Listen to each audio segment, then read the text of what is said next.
The snow fell gently over the vast Montana ranchlands that Christmas morning in 1885, blanketing the rugged hills in a quiet white hush that seemed to soften even the hardest hearts. Elijah Thorne, the richest man for miles around, stood on the porch of his sprawling log cabin, sipping black coffee from a tin mug as he stared out at the empty horizon.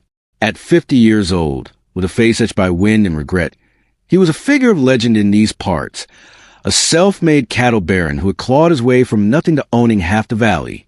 But wealth couldn't fill the void left by his late wife, taken by fever 10 years back, or the son who had ridden off to seek his own fortune and never returned.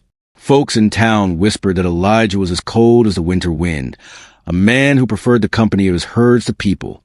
He hadn't celebrated Christmas since his family fell apart, seeing it as just another day to tally ledgers and mend fences. That's when he heard the soft crunch of footsteps in the snow, too light to be a man's. He turned, his sharp blue eyes narrowing under the brim of his weather hat, and there they were. Two little girls, no more than 8 years old, bundled in threadbare coats that did little to ward off the chill. They were twins, identical in their dark braids and wide brown eyes, clutching a crumpled envelope between them like it was the most precious thing in the world. Their faces were flushed from the cold walk from the shantytown on the edge of his property, where Mexican families scraped by on odd jobs and dreams of better days. Elijah knew their kind, immigrants who had crossed the border seeking freedom, only to find suspicion and hardship in this wild west frontier. The bolder of the two, Lily, stepped forward first, her sister Rose hanging back with shy grip on her hand. "Mr. Thorne, sir," Lily said, her voice small but steady, with that faint accent that marked her as an outsider in these Anglo-dominated lands. "Can you send this? It's for Santa." She held out the envelope, scrawled in childish letters, "To Santa Claus, North Pole." Elijah froze, his coffee mug halfway to his lips. No one came to his ranch uninvited, especially not on a holiday he ignored. But something in their earnest faces tugged at him, a flicker of warmth in his iced-over soul. "Santa, huh?" he grumbled, setting down the mug. "Ain't no post office here, kids. Town's 5 miles that way." Rose piped up then, her eyes welling with tears. "But Mama said you're rich and powerful. You got horses and men who ride far. Please, sir, it's important." Elijah sighed, rubbing his stubbled jaw. He could have sent them away with a wave, but the loneliness of the morning weighed on him. "Come inside out of the cold," he muttered, surprising even himself. The girls hesitated, then followed him into the warm cabin, where a fire crackled in the stone hearth. He poured them hot cider from the stove, watching as they warmed their hands and glanced around at the fine rugs and silver candlesticks, luxuries they'd only heard about. As they sipped, Lily explained. Their father, Javier Ruiz, had been a hard-working vaquero on a neighboring ranch, but 2 years ago, he was accused of rustling cattle from Elijah's own herd. The evidence was thin, a missing brand, a witness with a grudge, but in this lawless territory, justice was swift and biased. Javier was dragged from his home by a mob, hanged without trial, leaving his widow Maria and the twins to fend for themselves amid whispers of thieving Mexicans and doors slammed in their faces. Elijah's stomach twisted as the girl spoke. He remembered that night all too well. His foreman, Hank Dawson, had sworn Javier was a culprit, pointing to tracks leading toward the Ruiz shack. Elijah, grieving his own losses and blinded by anger over the theft, had nodded along when the sheriff suggested handling it quietly. He hadn't joined the mob, but he hadn't stopped him either. Guilt had gnawed at him ever since, especially when rumors surfaced that Hank might have framed Javier to cover his own gambling debts. But Elijah buried it deep, telling himself it was a way of the West, survival of the fittest, no room for weakness. Now, here were Javier's daughters, innocent as the driven snow, asking for help with a letter to Santa. "What did you ask for?" he found himself saying, his voice gruffer than intended. Rose unfolded the letter carefully, reading in a whisper. "Dear Santa, please bring Papa back. Or, if you can't, make the bad men pay so Mama doesn't cry anymore. And maybe some candy." Elijah's throat tightened. It wasn't toys or dolls they wanted. It was justice, wrapped in a child's hope. He took the envelope, feeling its weight like a judgment. I'll see it get sent, he promised, though he knew Santa was as real as fair trials in this town. As the girls beamed and thanked him, a knock echoed at the door. It was Maria Ruiz, breathless from chasing after her daughters, her dark hair escaping her shawl, her eyes fierce with worry and pride. She was beautiful in a way that hit Elijah like a stampede, strong, unbowed by tragedy, with a quiet dignity that shamed his wealth. "I'm sorry, Senor Thorne," she said, her English perfect despite the lilt. "They shouldn't have bothered you." But as she gathered the girls to leave, Elijah felt a spark ignite in his chest, something he thought long dead. "Wait," he called. "Join me for Christmas dinner. Ain't right be alone today." Maria eyed him suspiciously. After all, he was a man whose silence had cost her husband his life. But the girls begged, and she relented, perhaps seeing the loneliness in his eyes that mirrored her own. Over roasted venison and cornbread, stories flowed. Maria spoke of crossing the Rio Grande with Javier, dreaming of a ranch of their own, only to face hatred from locals who saw them as threats. Elijah shared fragments of his past. Orphaned young, building his empire through sheer grit, but losing his heart along the way. Laughter mingled with tears, and by evening, as the girls played with old toys from his attic, Elijah and Maria sat by the fire, a tentative connection forming like fresh tracks in snow. Yet danger lurked beyond the cabin walls. Hank Dawson, Elijah's foreman, had caught wind of the visitors. Hank was a mean sort, with a scar across his cheek from a bar fight and a heart black as coal. He'd been skimming profits for years, using Javier as a scapegoat when things got tight. Seeing Maria and the twins at the big house threatened his secrets.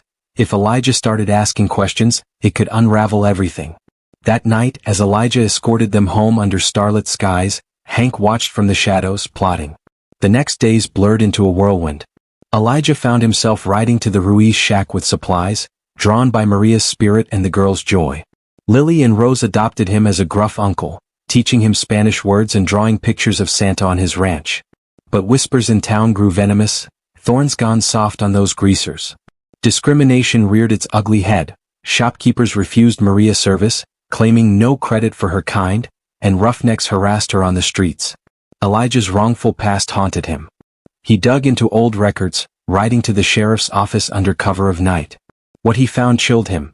Forged brands, witnesses paid off by Hank. Javier had been innocent, sacrificed to hide Hank's thefts. Guilt crashed over Elijah like a blizzard. He confronted Hank in the barn, fists clenched. "You framed him, didn't you? For your own hide." Hank sneered, drawing a knife. "What if I did? World's better without him. You gonna turn on your own for a widow and her brats?" The fight was brutal, punches flying, blood on the hay. Elijah, stronger from years of ranch work, subdued Hank, but not before the foreman spat a threat. "I'll burn him out. See how you like that." Danger escalated that bitter January. Hank, fired but furious, rallied a gang of bigots from town, men who hated the invasion of Mexican families taking jobs. They planned to raid the Ruiz shack, drive them off the land for good. Elijah overheard the plot in a saloon, his blood boiling. He rode hard through the night, wind whipping his coat, to warn Maria. "Pack what you can," he urged, bursting through her door. "They're coming." Fear flashed in her eyes, but courage won out. "We won't run. This is our home." The girls clung to her skirts, wide-eyed. Elijah's heart swelled. He couldn't let history repeat. "Then I'll stand with you," he declared, loading his rifle. As dawn broke, the gang approached on horseback, torches flickering like demons in the gray light. Hank led them, shouting slurs that echoed across the valley. "Burn it down. Teach him a lesson." Elijah stepped out front, shotgun raised. "This ends now, Hank. Javier was innocent. You killed him to cover your crimes." The gang hesitated, surprised to see the rich rancher defending outsiders. Maria emerged beside him, pistol in hand, the twins safely inside. "Leave my family be," she cried, her voice steady as steel. A standoff ensued, tension thick as fog. One thug charged, but Elijah fired a warning shot, scattering horses. Townsfolk, drawn by the commotion, arrived, some siding with Hank, others murmuring about justice. In the chaos, Hank lunged at Maria, knife gleaming. Elijah tackled him, wrestling in the dirt as blows rained down. "You won't touch them," he growled. Maria joined the fray, kicking Hank's weapon away. The gang, seeing their leader falter, began to waver. Then the sheriff rode up, papers in hand, Elijah had sent evidence ahead. "Hank Dawson, you're under arrest for theft, forgery, and murder." Cuffs clicked and Hank was dragged away cursing. The gang dispersed, shamed by the truth. Justice, long delayed, had come like a Christmas miracle, wrapped in courage.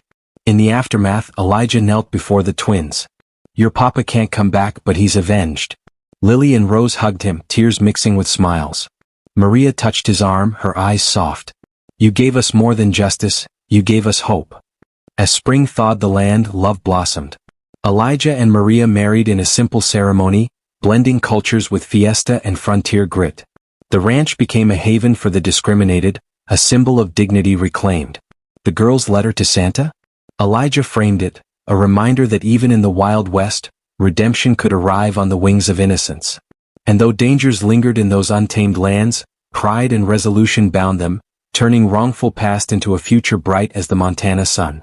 The years rolled on like the endless prairies, but that Christmas morning in 1885 marked the turning point for Elijah Thorne's life, weaving it inextricably with the Ruiz family.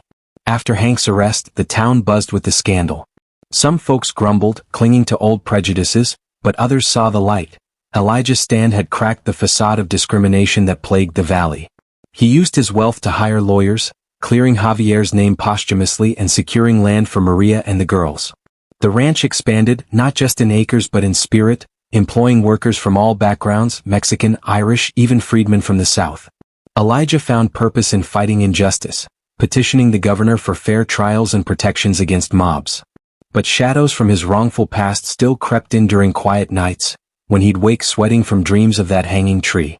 Maria became his anchor, her quiet strength pulling him from isolation. Their love wasn't the fiery passion of youth but a deep, steady flame, built on shared grief and mutual respect. She taught him to dance to mariachi tunes, while he showed her the stars through his telescope, naming constellations after their dreams. The twins flourished, Lily's boldness leading her to school debates where she argued for equality, Rose's gentleness drawing animals to her like a whisper. Christmas became sacred again. Each year they'd gather around the tree, reading letters to Santa that now asked for books, horses, and world peace. But danger hadn't vanished entirely. In 1887, a drought hit hard, drying rivers and withering grass.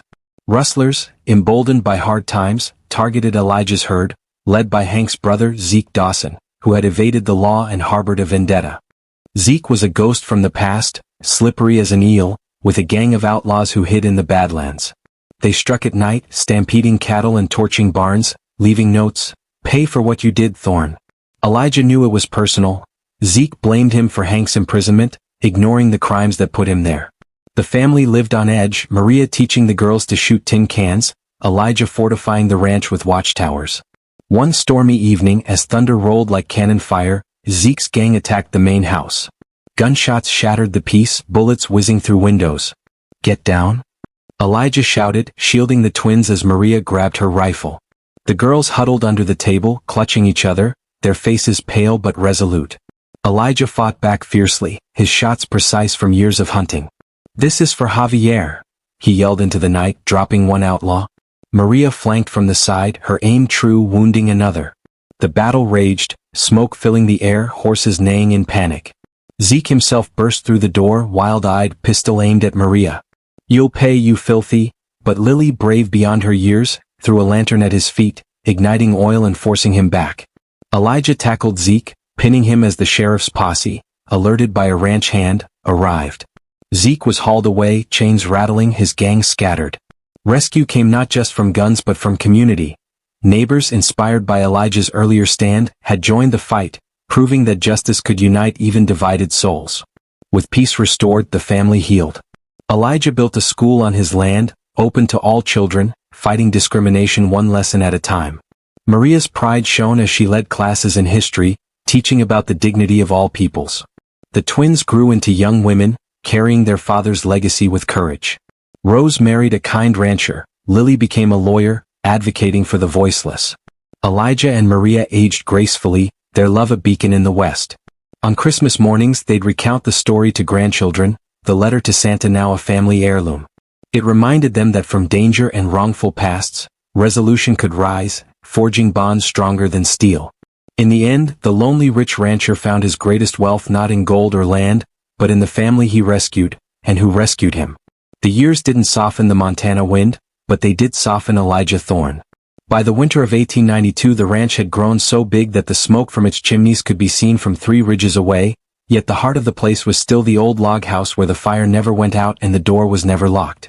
Lily and Rose were 15 now, tall, sun-browned, and fearless on horseback. They spoke English without accent and Spanish without apology, and when they rode into town together people stepped aside, not because they were afraid, but because they had learned respect the hard way. Elijah was 60 that Christmas, silver threading his beard, but his back was still straight and his eyes still sharp. Maria's hair had gone the color of midnight frost at the temples, and she wore it loose now the way Elijah liked.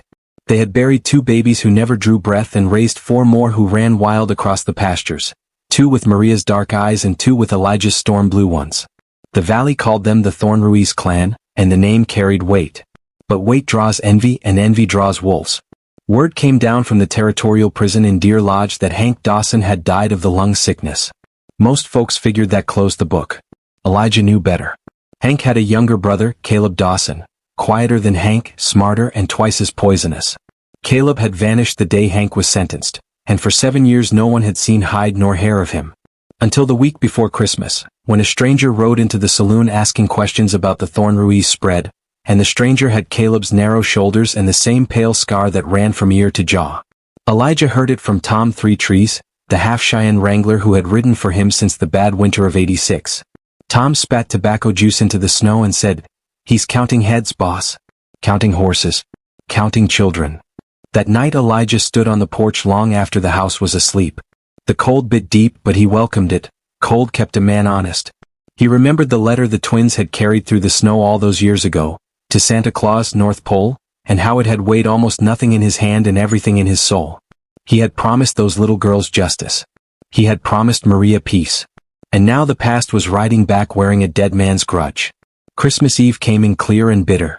The family filled the house with pine boughs and cinnamon and the sound of children laughing. Maria played the old guitar Javier had carried across the border, and the twins, women now, sang the verses their father had taught them. Elijah watched from his chair by the fire and felt the old ache, gratitude so fierce it hurt. At midnight the wind shifted and brought the smell of coal oil. Elijah was on his feet before the first shout left the bunkhouse. He stepped onto the porch in his socks and saw torches moving along the ridgeline, 20 maybe 30 riders fanned out like wolves around a wounded buffalo. Caleb Dawson sat his horse in the middle, coat black against the snow, face lit orange by the flame in his hand. Elijah Thorne. His voice carried easy over the frozen air. "You took my brother. Tonight I take everything you love." Maria was already beside Elijah, rifle in her hands. Lily and Rose came next, shotguns broken open across their arms, loading by lamplight. The younger children were hurried down to the root cellar with Tom Three Trees and his Winchester. The rest of the hands, Mexican, Irish, Chinese, black, white, spread out along the corrals and hay barn, faces grim, rifles steady. Elijah stepped off the porch into the yard. The snow creaked under his boots. "Caleb," he called, voice calm enough to shame the wind. "Your brother hanged an innocent man and stole from me for 10 years. He paid his debt. You ride away now and you live. You light one torch and you die here tonight." Caleb laughed, high and brittle. Big words from a man who hid behind a badge last time. "I didn't hide," Elijah said. "I just wasn't man enough yet to do it myself." He raised his hand. Every window in the house went dark at once. Every lantern in the yard died. The only light left was the moon on snow and the torches in the riders' hands. Then the first rifle spoke from the hayloft, Tom Three Trees, steady as sunrise. A horse screamed and went down. Torches wavered. Another shot and another. The Thorne Ruiz hands weren't shooting to warn anymore. Caleb cursed and spurred forward, hurling his torch toward the barn. It landed short, sputtering in the snow. Elijah walked straight at him, revolver hanging loose at his side. Bullets kicked snow around his boots, but he never flinched. 20 yards away Caleb yanked his own gun up, and Maria's bullet took him clean through the shoulder. The pistol spun away into the dark. "Mr. Whitcomb," he said, voice soft, "my wife's first husband is buried on the rise behind the house. My 2 babies that never breathed lie next to him. My mother-in-law, who crossed the desert with nothing but a shawl and a rosary, is there too. You plan to run your train through their bones?" Whitcomb smiled the way a man smiles at a child who doesn't understand money. "The law is clear, Mr. Thorne. Eminent domain. The needs of the many." Maria stood up so fast her chair scraped the floor like a gunshot. "Get out of my house," she said in Spanish, then in English, then in Cheyenne she had learned from Tom. The smile slid off Whitcomb's face. He left his card on the table and drove away. That night the family met in the big room. Every hand who could fit crowded in, old vaqueros with silver mustaches, Chinese cooks who had stayed after the railroad camps moved on, black cowboys who had ridden up from Texas, Irish girls who taught school. They sat on benches and on the floor and on each other's knees, and they listened while Elijah told them what was coming. "We can fight in court," Lily said, spreading law books like weapons. "I'll file injunctions. We'll bleed them with paper. We can fight with rifles," Tom Three Trees said quietly. Men nodded. They remembered Caleb Dawson's riders and how torches look in moonlight. Maria stood by the fireplace, arms folded, staring into the flames. "We will fight with both," she said. "But first we fight with memory." She told them to go to every graveyard in the territory where a Mexican, a Chinaman, an Indian, a Negro, or a poor white sharecropper lay under a railroad right-of-way. She told them to write down the names, the dates, the stories. She told them to bring photographs if there were any, locks of hair, a child's shoe, whatever was left. For 2 weeks the ranch became a quiet storm of mourning and remembering. Riders went out and came back with notebooks full of the dead. Lily typed the names on her new Remington until her fingers bled. Rose drew portraits from faded tintypes. Old women wept and told stories no one had spoken aloud in 50 years. On the morning of December 23rd, 300 people, ranch hands, schoolchildren, widows, preachers, even the sheriff, walked up the rise behind the house carrying pine torches that were not for burning. They carried signs painted in careful letters. Javier Ruiz, hanged 1883, lies here. Mei-Ling Chow, died of fever building your tracks, 1871. Little Star, Cheyenne Girl, run over by surveyors, 1889. They planted the signs in neat rows across the proposed right-of-way, right over the graves. Then they knelt in the snow and prayed in 7 languages. By nightfall newspaper reporters from Chicago and Denver were riding hell for leather across the plains. By Christmas Eve the story was on the front page of every paper from Omaha to San Francisco. Railroad Baron faces Army of the Dead. Whitcomb came back on Christmas morning, this time with federal marshals and a judge's order in his pocket. He found the lane blocked by wagons and children and old men sitting in rocking chairs with shotguns across their knees. He found Elijah and Maria standing arm in arm at the gate, and behind them 300 people singing Silent Night in Spanish. Whitcomb tried to read the order. His voice cracked halfway through. Elijah stepped forward. "You want this land?" he said. "You'll have to bury us with the rest." The marshals looked at the graves. They looked at the children. They looked at Maria's face, fierce and calm as an avenging angel, and at Elijah's eyes, old but unafraid. One by one they took off their hats. Whitcomb left that same afternoon. The railroad rerouted the line 10 miles north, through empty prairie no one had to die for. Spring came again, fierce and green. The cottonwoods along the lane leafed out thicker than ever. The school bell rang, horses ran, babies were born. Lily won her first big case in federal court and came home laughing and crying at once. Rose had another daughter and named her Esperanza, Hope. And on Christmas night, 1906, Elijah, 71 years old and knowing his time was short, gathered every soul on the ranch into the big room. The fire roared. The children were wild with candy and excitement. He stood slow and painful, leaning on Maria's arm, and took down the old, creased envelope that still read to Santa Claus, North Pole. He held it up so the light shone through the thin paper. "This," he said, voice rough but steady, "started with 2 little girls who believed a rich, lonely man might still have a heart worth knocking on. Everything you see, this ranch, these children, this life we built together, grew from the seed they carried through the snow." He looked at Lily and Rose, grown women now with children of their own clinging to their skirts, and his eyes filled. "I was the richest man in the valley," he whispered, "and the poorest. You gave me back my soul." Then he did something no one had ever seen Elijah Thorne do in public. He cried, quiet, hard sobs that shook his shoulders. Maria held him. The whole room held him. Outside, the Montana stars burned cold and bright, the same stars that had looked down the morning 2 8-year-old girls walked up a lonely road carrying the heaviest, lightest thing in the world. Years later, long after Elijah was laid to rest beside Javier and the little lost babies, long after Maria's hair was snow and her hands too stiff to play the guitar, people still came from all over to see the ranch that love had saved. They walked the lane of cottonwoods and read the signs that were kept fresh every spring, and they stood quiet at the graves. And if they came on Christmas morning they might find an old woman, maybe Lily, maybe Rose, maybe a granddaughter none of us have met yet, standing on the porch with a faded envelope in her hand. She would smile at strangers the way her mother and aunt once smiled at a lonely rich rancher, and she would say the same words that changed everything. Can you send this? It's for Santa. Because some promises don't end with one lifetime. Some letters are still on their way. And somewhere, a long time ago, two brave little girls taught a hard land the truest thing it ever learned. Justice delayed can still ride in on Christmas morning, if the hearts carrying it refuse to turn back. The year 1921 arrived on a wind that smelled of dust and distant rain.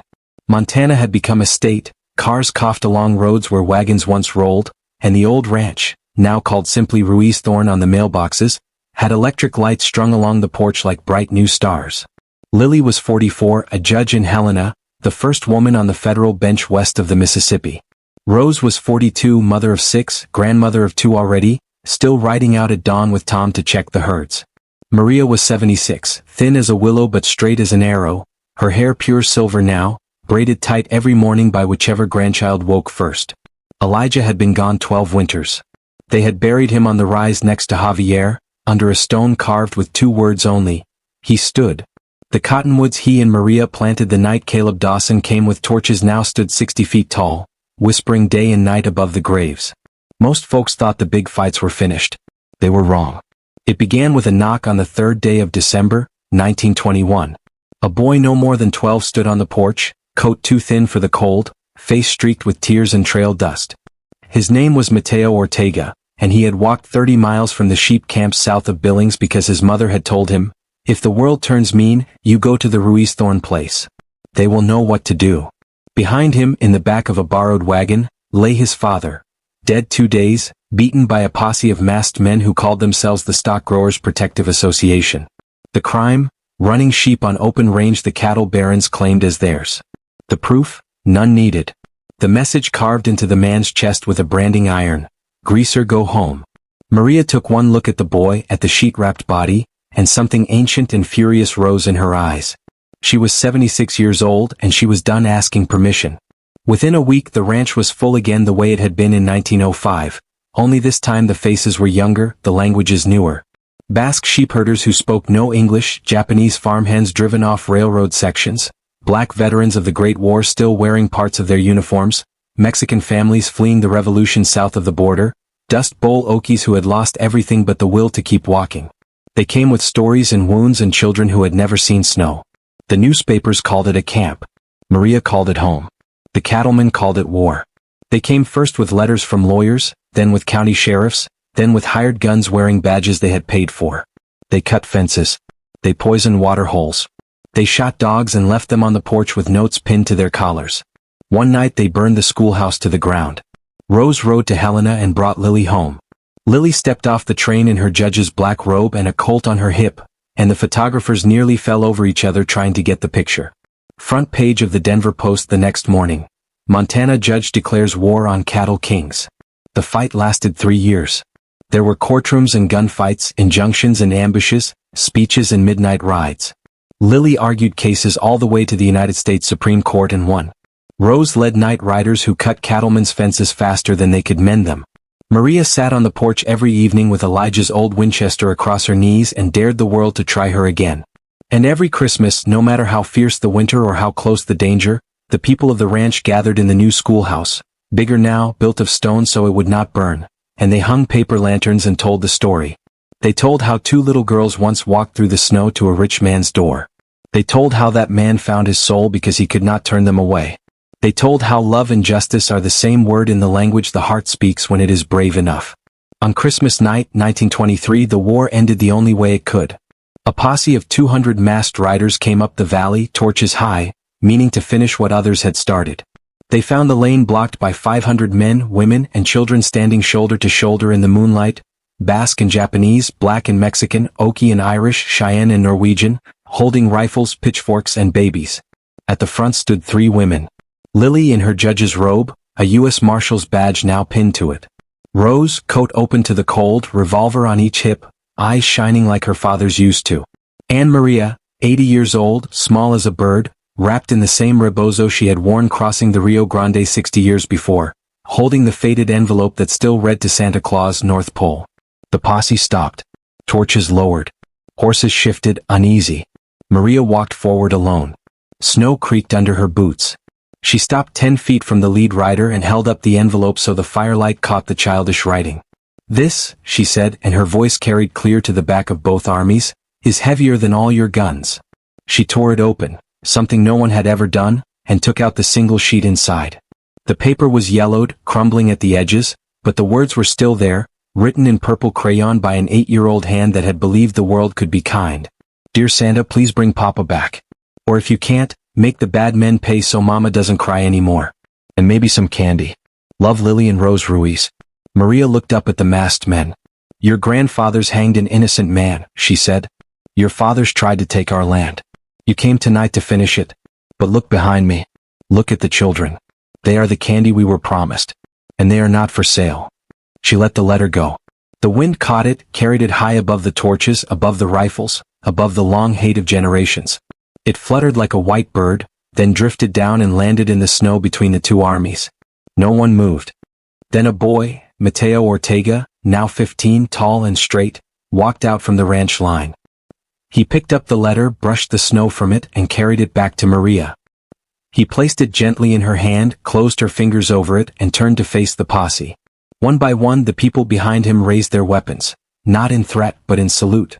The lead rider looked at the old woman, at the boy, at the army of the living and the memory of the dead. He reached up slowly and pulled the mask from his face. He was 25, maybe 30. His eyes were wet. He turned his horse and rode away. The others followed. Torches went out one by one, hissing in the snow. No shot was fired that Christmas night. Years later, old men would swear the letter itself had stopped the war, paper and crayon stronger than lead. They were half right. The other half was simpler and harder. A widow refused to run. A rich man learned to stand. 2 little girls kept walking through the snow until someone listened. And every Christmas after, for as long as the cottonwoods stand and the Montana wind still carries the smell of pine and distant justice, someone on the ranch, maybe a great-granddaughter you have never met, will take down a yellowed envelope, hold it to the light, and smile. Because the letter was delivered after all. It just took 40 years, for generations, and more courage than most hearts can hold to get it to the only address that ever mattered. The human soul, care of whoever still has room to be changed. And somewhere, on a quiet Christmas morning when the snow falls soft and the world feels possible again, 2 8-year-old girls, long gone to dust and legend, are still walking up a long road, coats too thin, hands clasped tight, carrying the lightest, heaviest thing in the world. They are still asking the same question. And somewhere, someone, maybe you, is finally ready to say yes. The winter of 1965 came early and stayed late. Snow piled so high against the barn doors that the boys had to tunnel out like badgers. The cottonwoods along the lane, the ones Elijah and Maria planted the night the torches came, were giants now, their trunks thick as boxcars, their branches black lace against a white sky. Maria was 100 years old. She had outlived her husband, her daughters, most of her enemies, and every excuse the world ever gave for cruelty. She was small and bent and weighed less than the saddle she once rode in, but when she walked across the yard in her old rebozo and elk-hide moccasins, every hand on the ranch still touched their hat and every child still ran to hold her hand. The ranch was no longer just a ranch. It was a town of its own, church, store, airstrip, a high school that sent more kids to college than any place between Billings and Spokane. People still came from everywhere. Hutterites fleeing colony fights, Vietnamese boat families in 1975, Somali herders in the 90s, and always the ones who had nowhere else the world would let them be. And every Christmas Eve, no matter who was living there that year, the same thing happened. At dusk the bell in the stone schoolhouse rang once, slow and deep. Work stopped. Tractors shut off. Guitars were tuned. Children were scrubbed pink. Then everyone, 300, 400, sometimes 500 souls, walked the lane of cottonwoods up the rise to the graveyard. They carried no torches now. They carried candles inside fruit jars so the wind couldn't take the flame. The graves were simple stones worn soft by weather. Javier Ruiz, beloved husband and father. Elijah Thorne, he stood. Lily Thorne Crowder, she spoke truth to power. Rose Three Trees, she rode like the wind. And dozens more, names in Spanish, English, Cheyenne, Japanese, Norwegian, Vietnamese. A quiet roll call of every fight the ranch had ever won just by refusing to leave.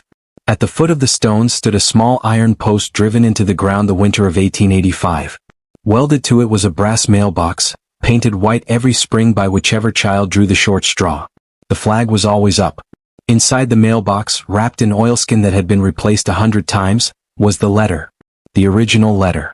Faded almost to nothing now, the crayon words barely ghosts on the page, but still there. Dear Santa. Every year on Christmas Eve, the oldest person able to walk came forward. In 1965 that person was Maria.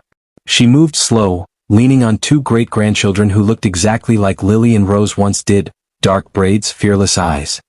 When she reached the mailbox she took a long time opening it, fingers trembling, breath fogging in the cold. She drew out the oilskin bundle as if it were made of glass. Then she did what no one had done since the night she tore it open in 1923. She held it up for the whole ranch to see. 500 candles flickered. 500 faces watched. Maria's voice was a whisper, but the wind carried it the way it had once carried a torn page between two armies. It's time, she said. She unfolded the letter one last time. The paper crackled like dry leaves. She read it aloud, every word, the same words two 8-year-old girls had carried through the snow 80 Christmas Eves ago. When she came to the end, Love, Lily and Rose Ruiz, her voice broke but she smiled. Then she did the thing everyone had been waiting a lifetime to see. She turned the letter over. On the back, in handwriting added over the years, Elijah's careful copperplate, Lily's sharp lawyer's script, Rose's flowing pencil, Maria's own spidery ink, and finally the round letters of children born long after 1885, were 4 simple lines. He came. They paid. Mama doesn't cry anymore. Thank you, Santa. Maria pressed the letter to her lips, kissed it once and slipped it back into the oilskin. She closed the mailbox, lowered the little red flag, and turned to the people who were her family in every way blood and time can invent. It's delivered, she said. Then she looked up at the sky, clear and black and full of more stars than any heart ought to be able to hold, and she spoke to someone only she could see. I kept my promise, mi amor.